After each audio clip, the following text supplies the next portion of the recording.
Section 1. You will hear a conversation between a welfare tutor of Student Union and two overseas students, Claudia and Bastito. They are talking about their life and study in Leeds University. First, you have a chance to read questions 1 to 10.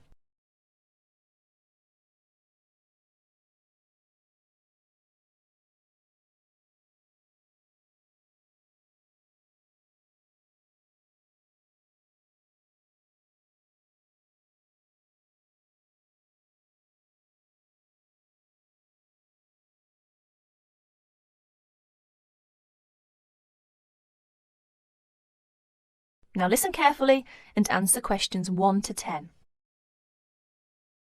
Excuse me, is this Welfare Office of Student Union? We've wandered outside for a long time. Yes, this is the Welfare Office. We're students from Architecture faculty. Our Professor Thompson asked us to come. Ah, yes. You must be Claudia and Baptisto. How are you? Your professor has mentioned your names through the telephone. Fine, thank you. As a welfare tutor, my job is interviewing overseas students and help. Therefore, your arrival doesn't mean you will tackle the problems alone. I have a lot of things to ask you. I want to know how you feel about life in Leeds University. Who will be first? Oh, Claudia, please. Okay. This is the first semester, isn't it? Could you please tell us what is your first impression about the Leeds University? Well, when I first came to this university, I was struck by how quiet it is here in the evening. The shops close so early. In the States, you can always buy what you want in the evening, but here, shops close before 5:30. Yes, Leeds is supposed to be a quiet place. Where did you live when you first came here? I went to the student hostel. It has a big lounge, recreation room, and most important, I don't have to cook for myself. How is the food there? Do you like English food? It is too bland, but healthy. You can't complain too much when you study abroad. Yes, right. Oh dear. How were the local students? To be frank, it is difficult for me to make many friends with British students. They're rather reserved and cold, not friendly. They seem to keep themselves. Oh, it is a pity. Well, how about the academic courses in the architecture faculty? Well, I'm doing my master's degree in this department. All right. How are you finding your courses? I really love my work.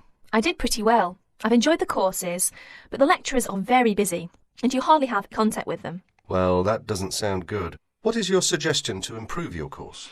Well, in my opinion, I think it is advisable to have regular meetings with lecturers. For example, once a week or a fortnight. Regular meetings. That sounds great. Thank you, Claudia. We will come back to you in a minute, and then we will ask Baptisto. Baptisto, are you from the Philippines? Manila, to be exact. And how did you feel about the Leeds University when you first came here? Interesting. It is an interesting place. The city is beautiful. Everywhere is green and lush. It is very cool in summer. I like summer here, but the winter is awful. The drizzle is terrible. Everywhere is cold and wet. How about your accommodation? Do you like it? Well, at first I lived with a family. They are friendly. They have twins. They are of the same age as me, and we all like soccer very much. However, it is noisy and difficult to study. Oh, I see. 2 months ago, I moved out of the family and now live in the student dormitory with another 3 students. It is much cheaper. They are very friendly, and I like to live there. And what about your courses? Do you like it? I am doing my bachelor degree. Apart from language difficulties, how do you find out about your studies? Well, but Yes, go on. the main difficulty for me is that the computer centre closes so early, and it is always busy and crowded. Students are fussy about it. It is very difficult for me to practice my work. You are not the only person in that position, but can you reserve the computer room? No, we cannot. But it would help if we could reserve the computer time. Yes, I'll look into that and see if we can improve the things over there. Now let's go back to Claudia. That is the end of section 1. You will have 30 seconds to check your answers.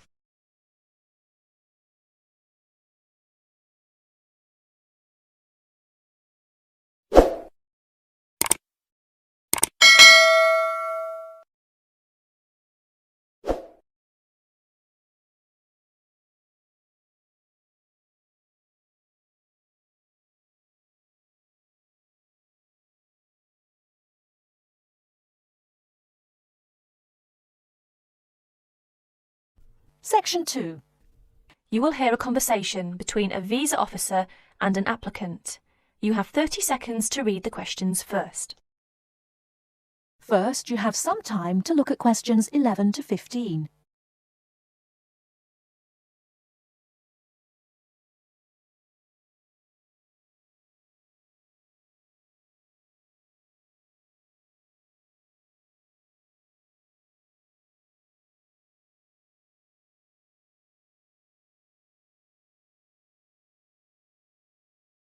Now, listen carefully and answer questions 11 to 15.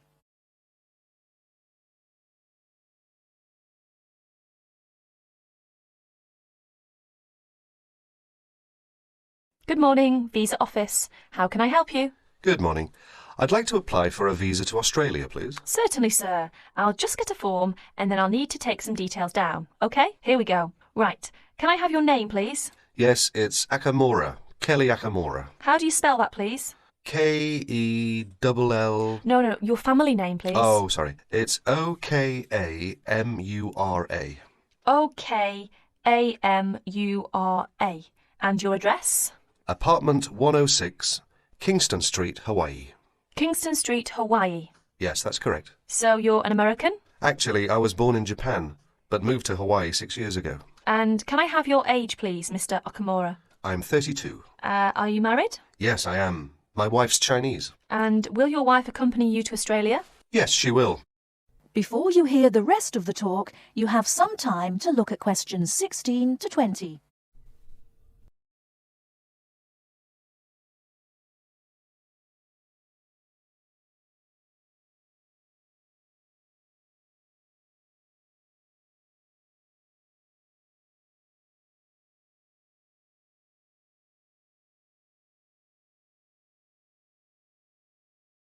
Now listen and answer questions 16 to 20.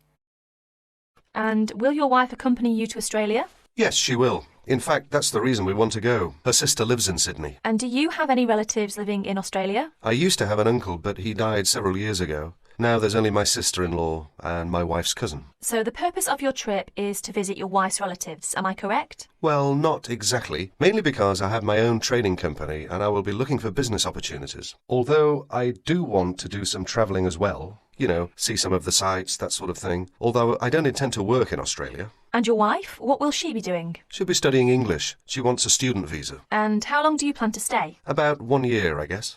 Well, I'm afraid a standard tourist visa is only valid for 30 days, although in your case, we can issue you with a business visa. Business visas last for 6 months, but you will be able to renew it. We can give your wife a 12-month visa, though. 6 months is okay, so what do I need to do now? Come along to the office any time during weekdays, but it must be office hours. We close at 5:30, and bring along 2 passport-sized photos, and your passport, of course. Your wife will also need 2 photos, so that's 4 passport-sized photos in total. Okay, thank you for your help. Bye. Bye.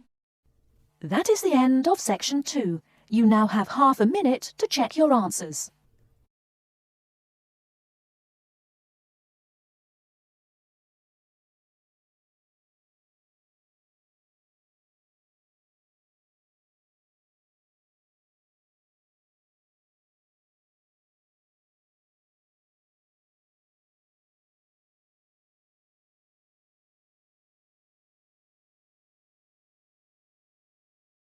Now turn to section 3. Section 3. You'll hear 2 students talking about different aspects of their university.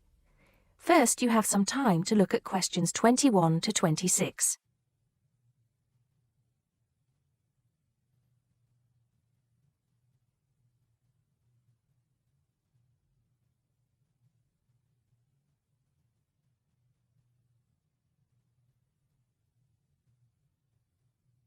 Now listen carefully and answer questions 21 to 26.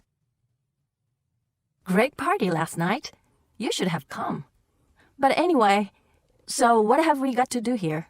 We're supposed to fill this form in by ourselves, but I'm sure it's okay if we chat about it first, don't you think? Yeah, sure. So, there are 10 questions and we've got to tick numbers 1 to 5 for each question. 5 means really good. 1 is bad. Question number 1. Was the course well organized? We'll give that a 5, agree? Yep, no question about that. What does question 2 mean, though? Was the teacher flexible? Is it good to be flexible? Well, that means, was the teacher very strict? Or maybe she gave you more time to complete your assignment. Things like that. So for that question, we should give her a 5. She always gave us an extra day, didn't she? And she wanted to know our opinions on things. We had great discussions. Fair enough. What about this one? Was the teacher friendly and encouraging? I'm not sure about that. She was friendly to some students, but I think she had a problem with Mike and Alex, who were usually late. She did get a bit irritated with them sometimes. Yeah, we weren't too happy about them either, though. I know it was a bit early, with classes starting at 8:30, but you choose if you want to sign up to them or not. So that's no excuse, really. Yeah, they could have taken the evening classes if they didn't want to wake up early in the morning. Now, what about these questions on the course books? Look, the business studies book was interesting, but I thought the human behavior one was boring. Really? That's the one I like the most, perhaps because I want to study psychology. You want to become master of the universe, managing a huge multinational company, don't you? There's nothing wrong with being ambitious, you know? The best laid plans of mice and men. What's that? Some sort of quote? Stop being so literary. Let's get on with question 5. Did you find the campus library a useful resource? Well, most of the books I wanted had already been taken out, but the internet access was definitely useful. Let's give that a 4. Okay, and the staff there were always friendly and helpful. Before you hear the rest of the conversation, you have some time to look at questions 27 to 30.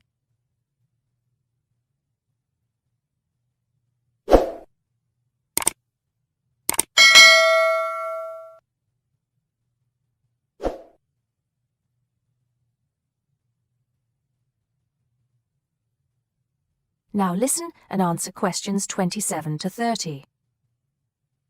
Now, what's this? You know, they keep going on at us about how we don't use the off-campus library enough. I suppose this question is to test if we know where things are there. So here's a plan of the library. You use it more than me. I've only been there once, actually. You tell me. Right.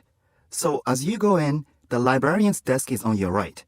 Directly opposite is the section for new publications, new books the college has acquired. Some of them are actually written by our own teachers, interestingly enough. Then there's lots of seating and the computers. Behind that, we've got the periodicals, newspapers and magazines. And that's before the reference section, you know, with the books you can't take out. Dictionaries and encyclopedias? That sort of stuff. Now, I do know where the management section is. It's right at the end on the left, isn't it? Just before the stairs up to the lecture theater. No. Sorry. Management and business studies, along with marketing, are all as you said, at the back, but on the right. Oh, so what's on the left then? That's the fiction section, or literature. Now, if you want to photocopy something, where do you go? I think I remember. Isn't it one of the rooms after the entrance on the right? Yeah. It's between the multimedia room and the seminar room. They're all behind the librarian's desk.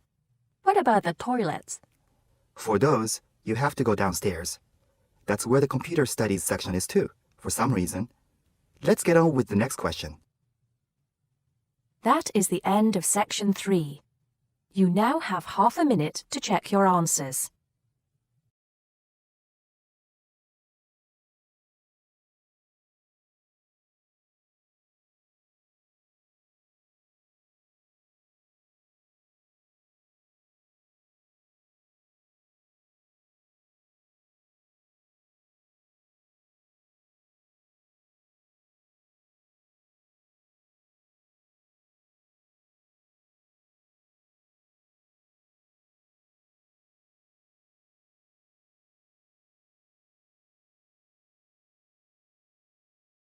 Now turn to Section 4. Test 7, Section 4. You will hear a lecturer talking to a group of engineering students about the design of a greenhouse. Before you listen, You have some time to look at questions 31 to 40.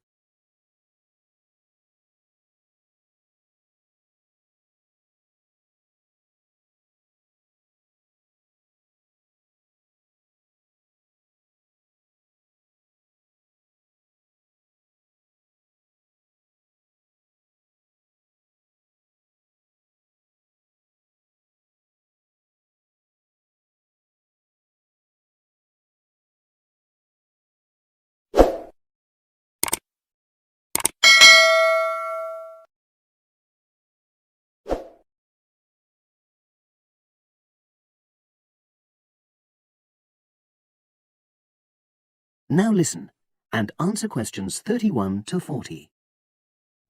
Good afternoon. This is the first of a series of lectures I'll be giving about engineering for sustainable development.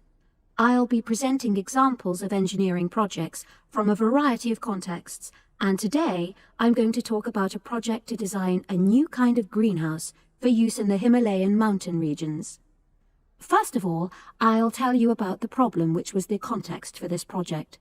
In the Himalayan mountains, fresh vegetables and other crops can only be grown outside for about 90 days during the summer, because the altitude of the region is around 3,500 meters, and because the rainfall is so low. In winter, temperatures fall below -25 degrees centigrade, so fresh vegetables have to be imported.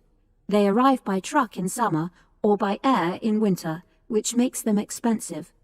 Local people rely on dried leafy vegetables and stored root crops during the winter, and rarely eat fresh vegetables. But despite the sub-zero temperatures, the skies over the region are cloudless, and there are over 300 sunny days per year. So, an engineering solution was needed to exploit the sun's energy and protect locally produced plants from freezing during winter. And in fact, there had been programs in the past to provide greenhouses, but these were unsuccessful. The greenhouses weren't adapted for local conditions, so they tended to fall into disuse. So, a few years ago, a project was initiated to design a better greenhouse, one which would meet the criteria for sustainability.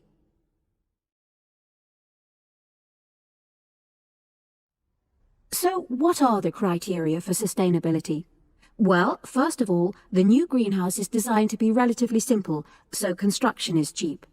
Locally available materials are used wherever possible. The walls are generally constructed of mud bricks, made locally, although in areas of high snowfall, more resilient walls of stone are needed. Rammed earth is also used. The main roof is generally made from locally available poplar wood, with water-resistant local grass for the covering. In addition, the construction and maintenance of the greenhouse is done by local craftsmen, so local stonemasons are employed to build the greenhouse walls, and specialized training is provided for them wherever necessary. Then, the greenhouse is designed to run on solar power alone. There's no supplementary heating. And lastly, families are selected to own one of the new greenhouses with great care. They have to have a site which is suitable for constructing it on. They also have to be keen to make a success of using it, and also to share the produce with the wider community through sale or barter. Potential owners are taken to see existing greenhouses before they make a final decision about having one. So, those are the features which make the project sustainable. And now, I'll briefly describe the design of the greenhouse. The greenhouses are orientated very carefully along an east-west axis, so that there's a long south-facing side.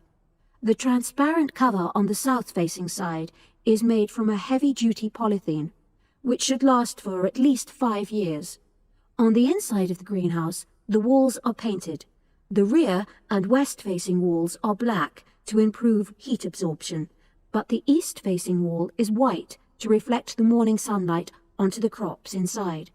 Finally, there's a door in the wall at one end, and vents are incorporated into the roof, the door, and the wall at the other end to enable control of humidity and prevent overheating. I'll turn now to the benefits which have resulted from the introduction of these new greenhouses.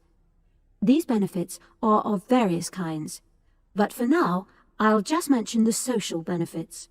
First of all, People who own a greenhouse gain social standing in their communities because they provide vegetables for the wider community, for regular consumption as well as for festivals, and they also earn income. Secondly, because in rural areas it is women who usually grow the food, the greenhouses have increased their opportunities. They bring the benefits of improved nutrition and increased family income from the sale of surplus produce. And thirdly, as a result of their improved financial position, some families can now afford to educate their children for the first time.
Thanks for watching. Here are other 2 videos. You can watch them as well.